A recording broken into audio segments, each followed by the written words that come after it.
மாவட்ட செயலர் கலந்து இருந்த அந்த எந்த இடம் அவைலபிளோ அது ஃபீஸிபிலிட்டி அது அமைப்பு ரீதியாக சில மாற்றங்கள் இருக்கலாம்னு சொல்லப்படுது.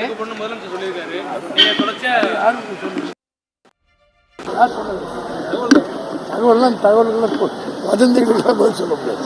எங்களுக்கு கட்சிக்குள்ளே கூட்டம் நடக்குது. அதெல்லாம் நான் இன்கேமரா ப்ரொசீடிங்ஸ் இருக்குது. இருந்தாலும் இங்கே சொல்கிறதா நான் சொல்ல முடியுமா? யார் சொன்னால் மாவட்ட செயலர் சொன்னதா யார் சொன்னா சார் அவங்க நடவடிக்கை அதில் கட்சி மீறி சார்.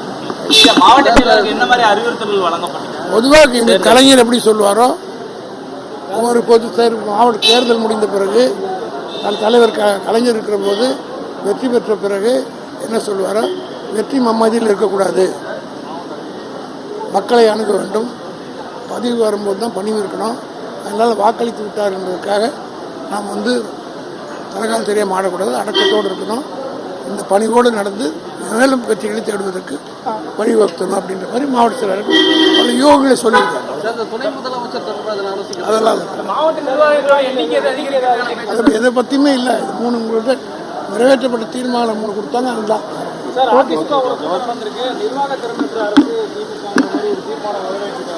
அதிக தீர்மானம் திமுக எதிராகவே திமுக பற்றி அவர் தீர்மானம் போறாங்கன்னா திமுக நல்லா போய் நடந்துகிட்டு இருக்குல்ல. Okay, thank you sir.